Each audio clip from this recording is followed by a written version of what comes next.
comments yet? No.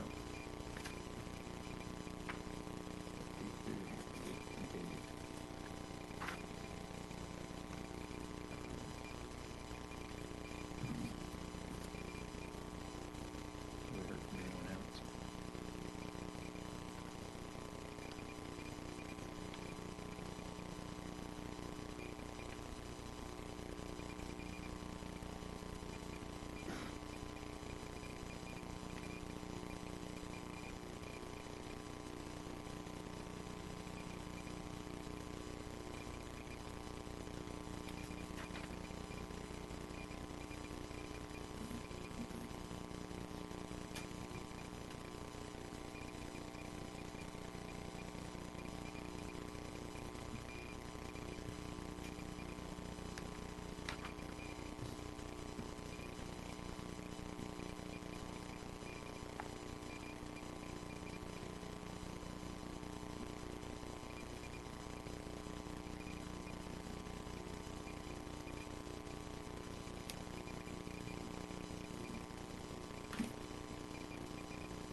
Good morning. Welcome to the March 20th, 2019 Walton County Technical Review Committee meeting.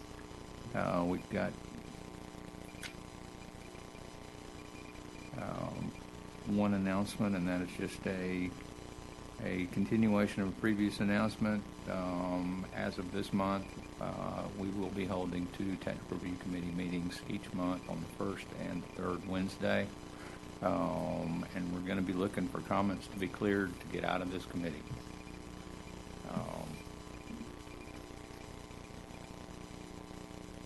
That's going to provide us some additional flexibility. In addition, the county has increased the threshold for major and minor developments from 5,000 to 20,000, which puts quite a bit more pressure on this particular committee to make sure that the projects submitted do in fact meet all of the requirements before they're moved out of this committee straight to development order. Karen, do we have any other announcements this morning? Any minutes to consider today? Then we'll move right into project review. The first item is the Grand Inlet residential subdivision. It's been reviewed by Tim Brown, but Tim is out of the office for a few weeks. I think Bob has taken over his project. Bob, if you could briefly introduce it before we hear the presentation from the applicant. This is a minor development order application submitted by Emerald Coast Associates Incorporated requesting approval on 1.0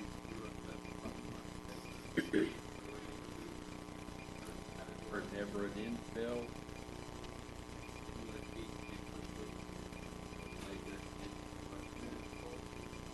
Where this project was continued last PRC because of the max that has since been ended. There are some comments throughout from the reviewing agency.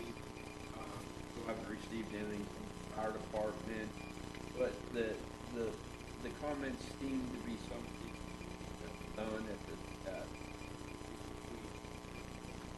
bills.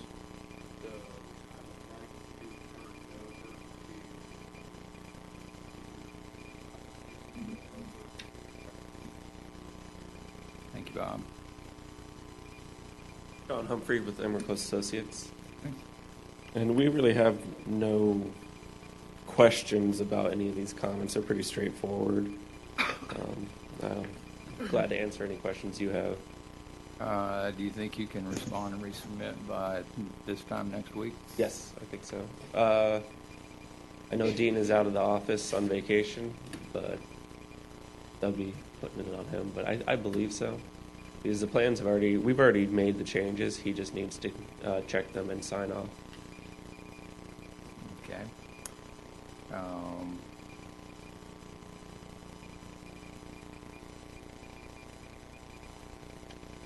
Did you guys redo your stormwater? Yes. Okay. Yes, to meet the 100-year. Yes, sir. Yes, we did. Okay, cool.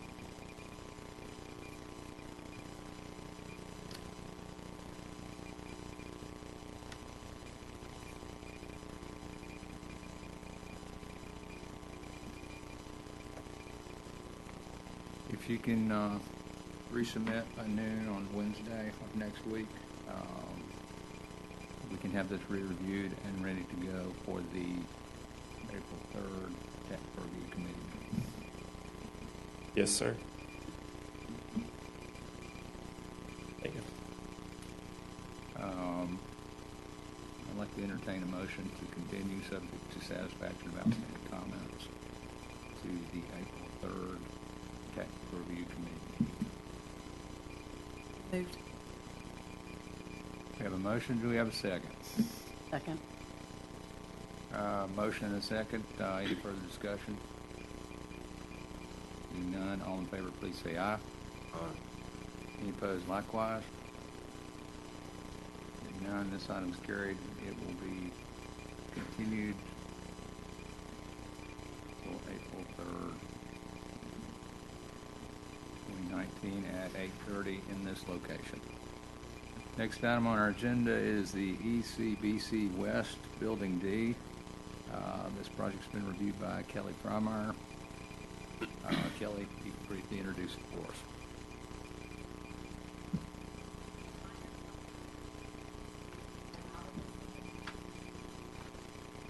Requesting approval to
Thank you, Kelly.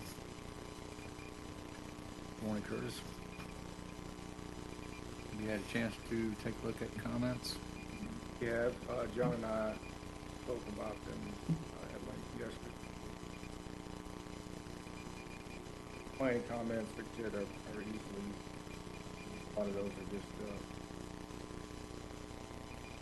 architectural drawings. I think John wanted to talk about this with me. My couple things. One, this would have been part of the West Development map overall plan. This would have been part of that, but I was waiting on a core permit, clear and fill permit, and finally got that after 9 months. So I got Curtis engaged in working what he's done, but the building that I'm going to put there, it's not inside the corridor beautification guidelines. It doesn't have to adhere to that. It's also basically a little building with some lipstick on it. My problem with providing those drawings, though, is if said today you got this dimension of building, then I would order the building, but the manufacturer's not going to give me drawings, elevations, until I give them a $15,000 deposit. I'd be okay with that if I know that this is the right dimension. If there was some changes, then that money just goes out the window. So that's what drawings I've given is just, I mean, it's just going to be a metal box with the windows in those locations.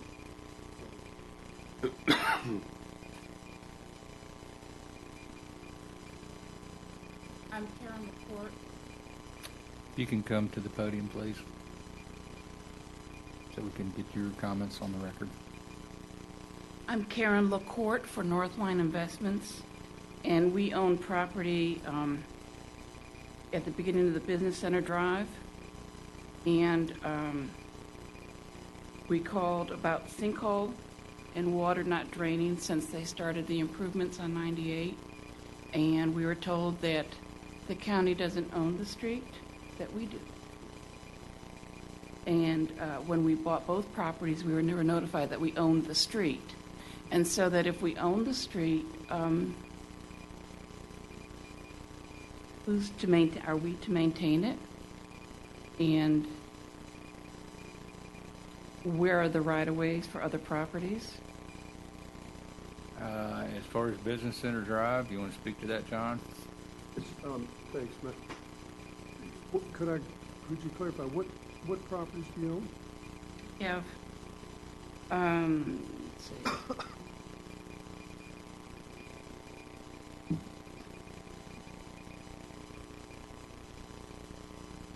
The building is actually Haven House, and then there's a flooring dealership behind it. So you bought that on Jones Estate? Is it Bought Wanda? that through John Paul Summers. Okay.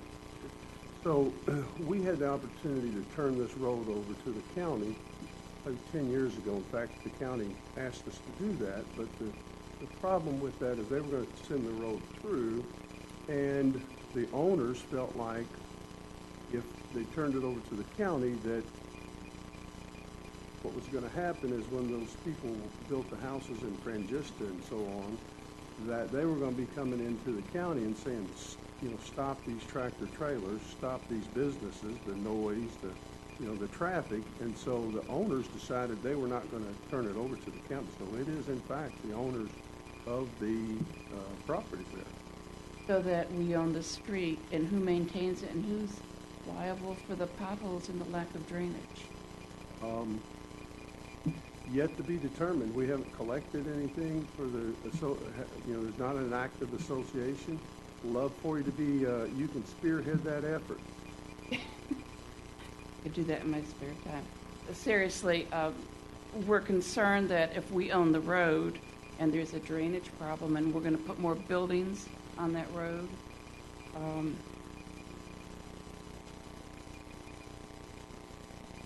how do we manage it? Where is there a drainage problem? There's a drainage problem right across from Haven House on the corner, and it's actually turning into a sinkhole.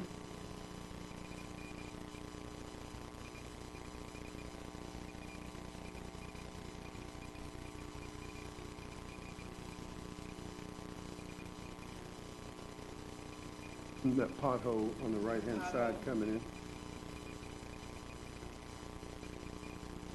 Going to put more commercial.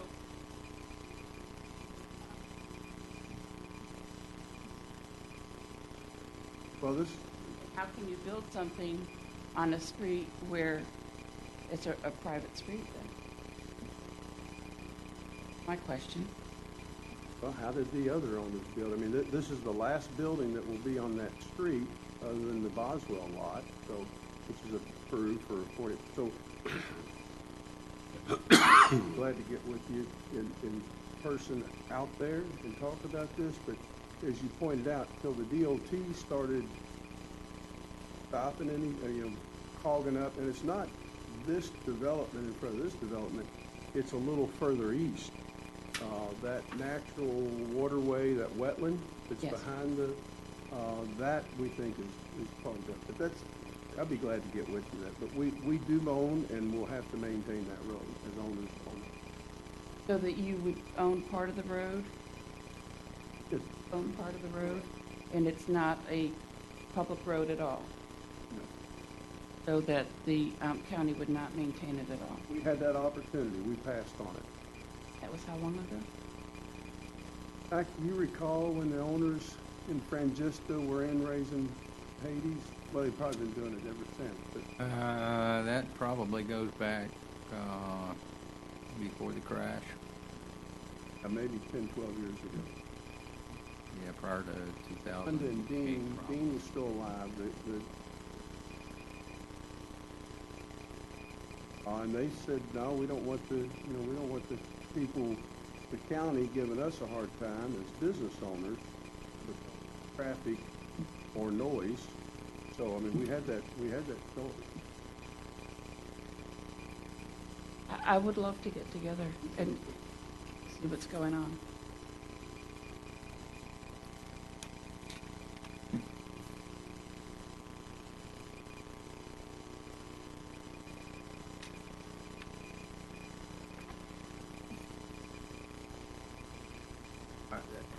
We kind of got a little sidetracked there, but back on the original discussion on the architectural drawing, what we provided was the building manufacturer's preliminary drawings, which it shows side elevations, but it's really structural. You know, it just shows kind of the members.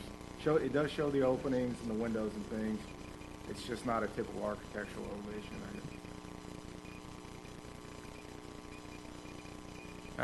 What does the code require in this particular case?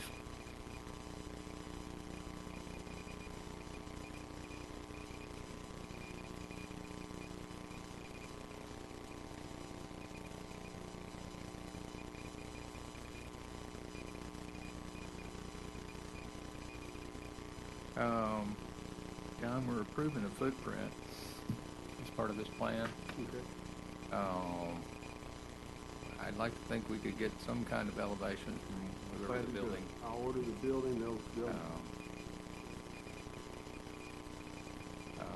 There are a number of planning comments, in addition to the engineering comments.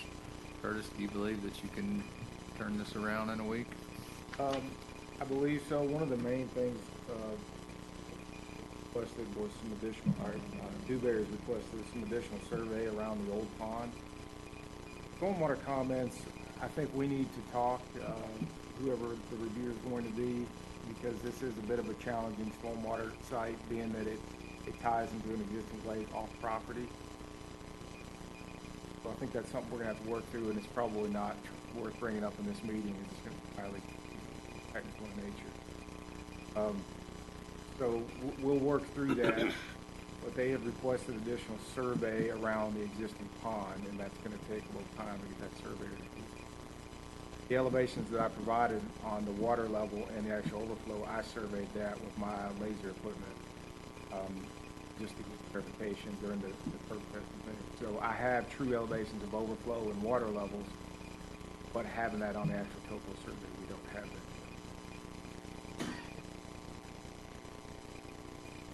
The other information we're looking for is west stormwater, so we can see what the actual outfalls from what Jenkins designed. We requested that from them to include that into the stormwater model. Like I said, this is something we need to work through to make sure we've got either good assumptions, or if we need to go a full-blown model, we can. The challenge with a full-blown model is this is a massive drainage basin. If we try to look at everything that comes into that lake and that wetland system of discharge, is that we can, as engineers, make assumptions that are conservative to account for that. So I just want to talk that through with the reviewer. Yeah, and Bill did the initial review. I did a subsequent review. I'm extremely familiar with the site. I've been to the site. In fact, I've reviewed most of the buildings that are there now on that same street. I did the reviews for most of those in previous years, and so I'm extremely familiar with everything out there, and might be worthwhile to meet you out there and go over some stuff that I know about that you may not know about. That would be great. That pond is overgrown, so it's very difficult to Yeah. see things around that pond. Yep, I'm extremely familiar, and I'll be happy to meet you down there on site. One other comment, I think this, you can answer this, Cliff. Alyssa, I brought this up during our pre-app, that the goal of this stormwater system was to try to maintain the wetlands and utilize a natural wetland system to manage the stormwater. One of the comments was that you basically have to detain all stormwater on your site. The challenge that we talked about in the pre-app was, if if I'm to berm up so that our water doesn't extend 10 feet over the north property line, which basically the north property line has a pond and a massive berm, and then they have about 10 to 15 feet that is all wetlands connected to the wetlands on our site. It does all discharge and drain through our site. If I berm that up so that our stormwater doesn't level out in there, we destroy all the wetlands. So what I've done in the calculations is I took the contour areas and I cut them off right at the property line. So none of the calculations actually go over the property. So in case they ever developed on it and built a wall, we're good and we're accounted for. But unless we destroy the wetlands, can't make the water all stay on our site. So Along that line, you see, I put a berm there, and then I sod that, then I've got these invasive grasses coming into a wetland that is over. I'm gonna keep that natural. At the wetland on one side, in essence, a pond, but I have a permit to clear and fill the whole thing. I don't wanna do that. A pond across the street that is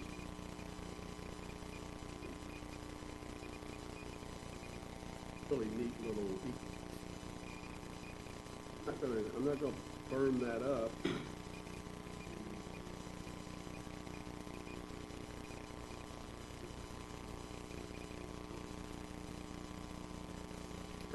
Does that make sense? Yeah, well, we're not opposed to you guys filling the site. In fact, high five for getting a permit to be able to do that. No opposition to that at all. It's just that we believe there's some off-site drainage that's popping off to that site right now that needs to be accounted for, that is not currently accounted for. And so we want to make sure that we have all that under control so that we don't cause a problem somewhere else when this gets built. absolutely. I think, again, I think these are really highly technical, so maybe we'll meet out there and talk through the way the calculations are ran and be sure we're on the same page. I'd be fine with that. Time frame, if we need to do a full topo survey on that other pond, our surveyor can, how quickly we can get that done. And we think if you're going to use that other pond for your discharge, that it needs to be modeled. And is that property that John owns also? Common property of that association, just like the road is. So not sure how we work through using the common property for stormwater for your facility. Well, the stormwater is actually managed on site. There's an outlet structure that's designed and it's in the calculations on site. And then the pipe flows across the street, so it's basically a tailwater condition. Yeah. Have you had a pre-app with Water Management District already? We currently, no, we have not, because I believe we're going to have it. We are doing an ERP permit because of the wetland. Dredge Right. field, that's correct. Yeah. We're not, no, we haven't had a pre-app. Okay. Well, let's just schedule a time to meet out there and talk through it. I think, this is a developable site. I don't have any question that it's a developable site, but we need to make sure we model our off-site conveyance so that we don't cause a problem somewhere else unintended.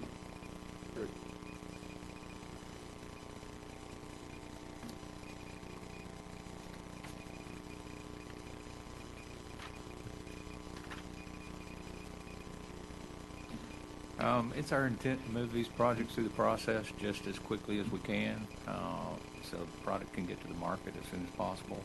At the same time, it's incumbent upon us to make sure that the projects do meet the requirements of the Comp Plan Land Development Code before we release them from this committee.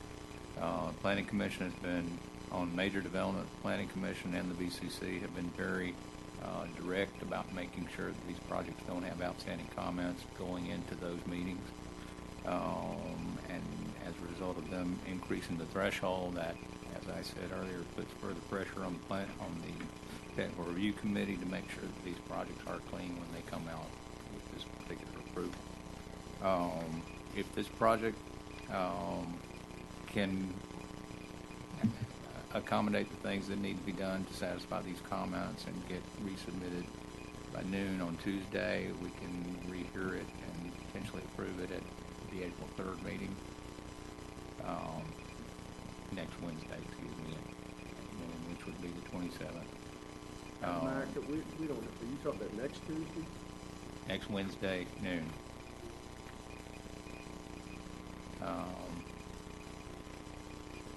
Why don't we, let's see what our next opportunity is here. We will also have an April 17 tenant review committee meeting. That might be more appropriate. Okay, that'll give you time to meet with Cliff and identify these problems and possibly address the issue regarding the road maintenance, the access road, from the comments that were offered. I'll entertain a motion to continue this project to April 17th at 8:30 a.m. in this location. We have a motion. Do we have a second?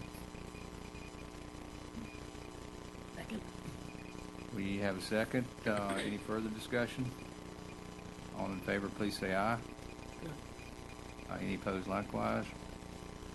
This item is continued to the April 17, 2019 Technical Review Committee meeting at 8:30 a.m. in this location, Suite 118. That concludes our agenda this morning.